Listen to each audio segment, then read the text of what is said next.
But there is something new about chemotherapy that's been emerging of late.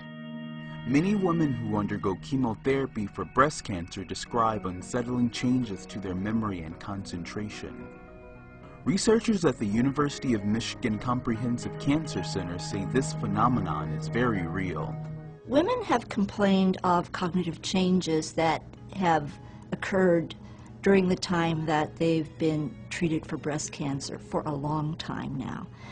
And the term chemobrain has been coined, and this is used to describe loss of concentration, difficulty remembering things, having difficulty thinking clearly, and not being able to function effectively in normal activities that the person was able to do perfectly well before they had treatment.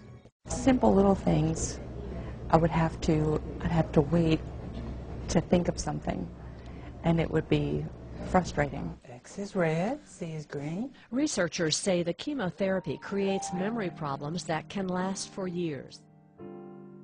Ma anche i bambini cominciano a mostrare in numero crescente le conseguenze dei chemioterapici cancerogeni. Like my homework, like, let's say, like math homework.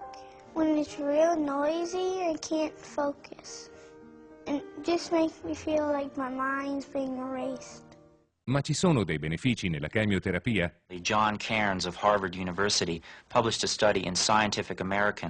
He found that chemotherapy drugs benefit at most 5%, 1 out of 20 of the cancer patients they're given to. If conventional therapy has such limited results, why isn't the medical profession willing to investigate alternative approaches? La risposta a questa domanda si trova forse in alcuni eventi storici che hanno avuto luogo quasi un secolo fa, quando la medicina ufficiale riuscì finalmente ad avere il sopravvento sui cosiddetti medici empirici, che curavano i pazienti con erbe e rimedi naturali.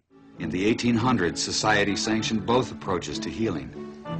Patients had a choice of using either doctors, called allopaths, or natural healers, called empirics or homeopaths.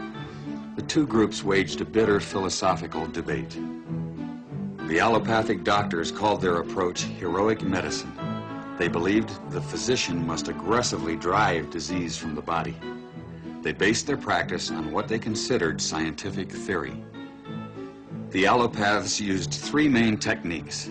They bled the body to drain out the bad humors. They gave huge doses of toxic minerals like mercury and lead to displace the original disease. They also used surgery, but it was a brutal procedure before anesthesia and infection control. Few patients were willing to have surgery.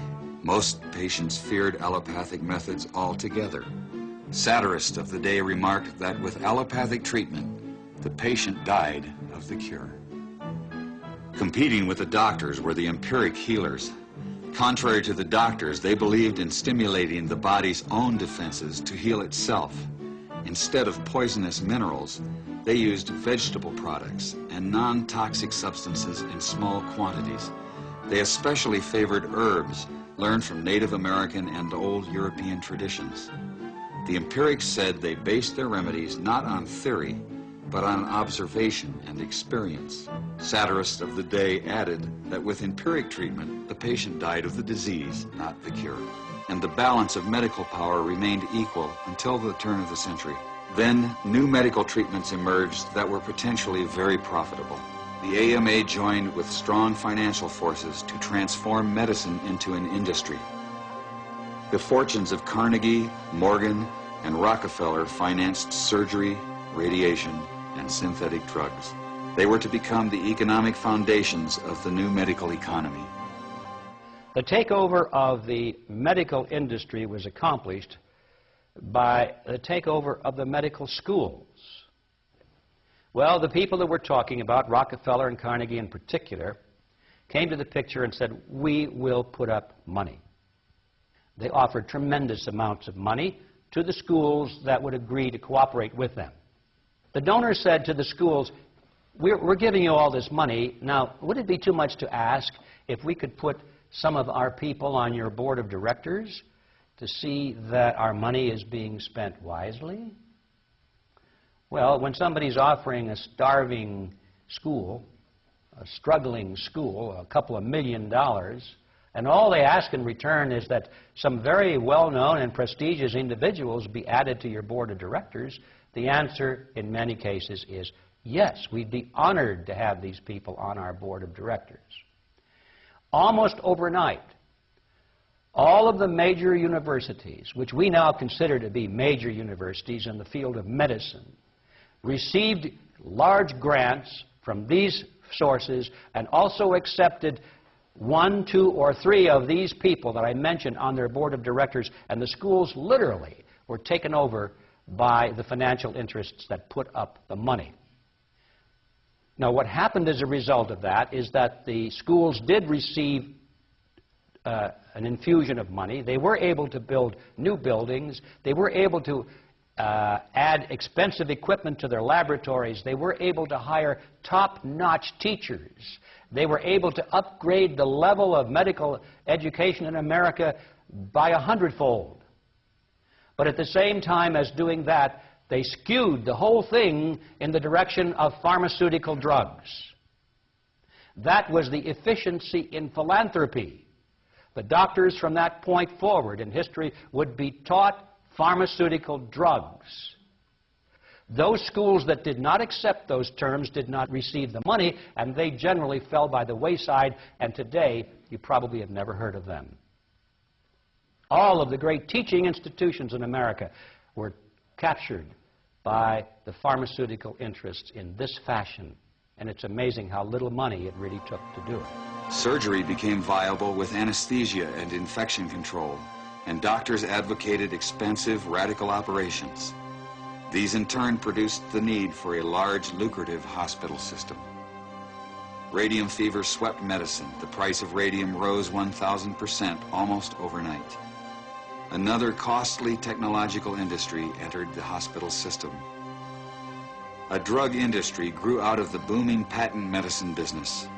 The doctors changed educational standards and licensing regulations to exclude the empirics. Soon, only AMA-approved doctors could legally practice medicine. In a brief 20 years, the AMA came to dominate medical practice. Organized Medicine launched a media campaign to associate the empirics with quacks. The code word for competition was quackery. So now the average doctor goes through school, he gets a great education, he has to be really smart to get through it, he learns all about drugs, he doesn't know too much about basic nutrition. I found that the average wife of these physicians knows more about nutrition than he does, but they sure know their drugs. And if you go to your typical doctor today, I don't care what it is, chances are you're going to walk out of there with a prescription.